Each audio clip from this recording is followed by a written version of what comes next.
see, so I have to be born again. I'm feeling wrong these days.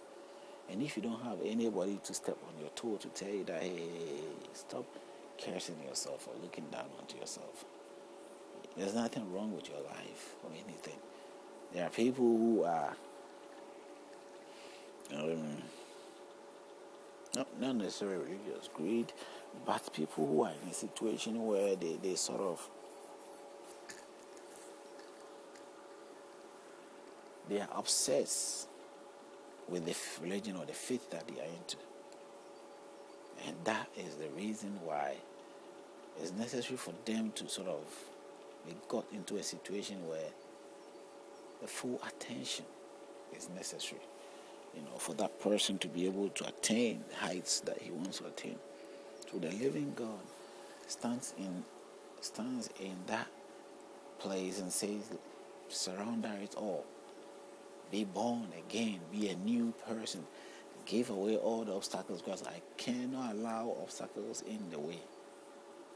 But eventually, in some part of the quotation, it's still revealing another sense of, that he was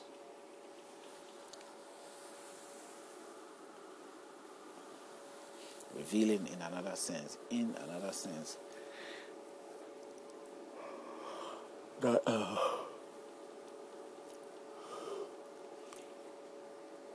that is the born again, presentation, in another sense, that you have to. That the living God is actually demanding your renewal of, self, that you don't just, get caught up into anything or carried away. You have to just know that I am all that you need. The rest of the things don't really matter. Whatever is presented to you about me, not necessarily about me, about him, but whatever is presented to you about God, but in a different way, will stand in the way of the approach that I have for you. So it's better that you open up to yourself and admit that you need to be totally committed to this faith, not any other faith. This is what the writing is about. This is what the writing should be about. This is what my approach is trying to recover and reveal.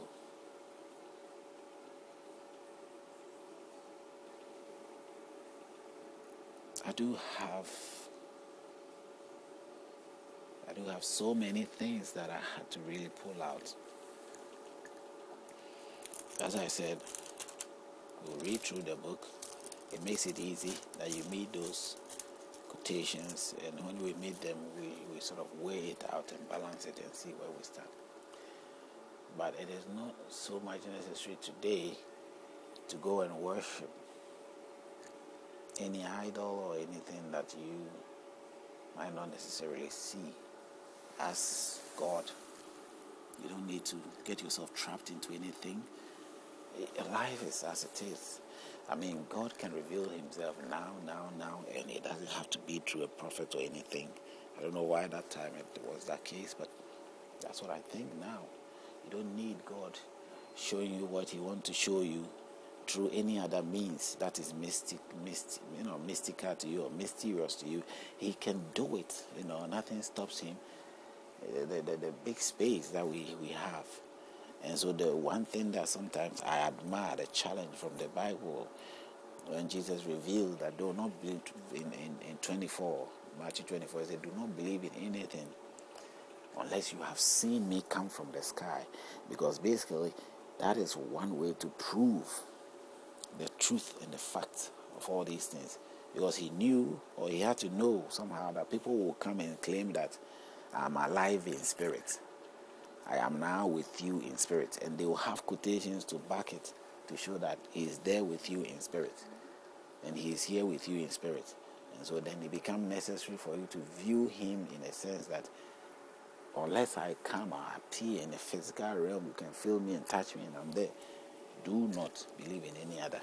But this generation, who knows the looks, what Jesus Christ looked like, for us to be able to identify him when he's coming. But it's just that if anybody is supposed to come from the sky and appear and be coming, and there is no parachute holding him, no, some funny thing holding him, and he comes that way, people will be bound to sort of end up thinking that then that is him. Because it is one sign that if truly God is the only one who is supposed to do that, he will not allow anybody else to do that.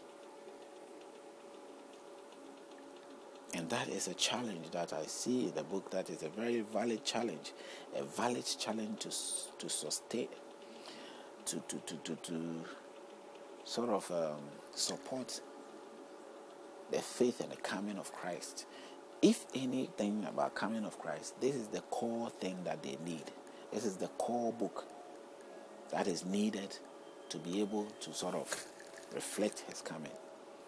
But if you use any other cycle of proof, and since you don't see him around, people use any other means to prove his existence, that he's already come, he's already alive.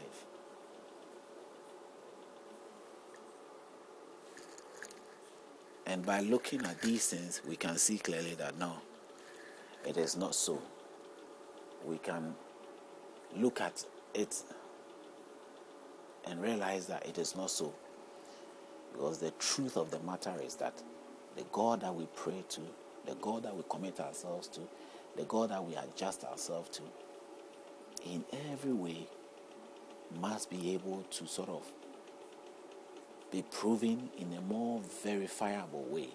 The evidence that we have to back whatever we say must be evidential, because there's so many abilities or existence of forces of spirit in forms and shapes. And those spirits in all these forms and shapes are doing as much as they can to sort of override whatever it is that we may have believed as being the truth. And they are doing so physically in so many means. So why should you allow that? You have to allow your God to be God. You have to allow the faith that you choose to be a part of to be what you sort of believe. You have to allow it to be exactly as you please. You have to let it reflect as you want it to reflect. Because without having that reflection, without showing that, who on earth are you going to convince? Whatever you say will be fallacy, will be complete nonsense, will be complete useless. If I was to go out there and declare myself in that manner of saying that these writings or whatever I have here is of a living God, I have to be able to have a valid proof that somehow backs and sustains the so-called idea that I have. It has to solidly reveal whatever I am saying to be true. If I have anything, if I slightly contradict or do the contrary, there are bound to be doubts, and there must be doubt, and it should be doubted. Because we are not imagining just some tiny bit of toy or anything. We are talking about God. If we mention God, let us be very real. If we mention God, we're saying something which is very, very unique, very important, very special, very powerful.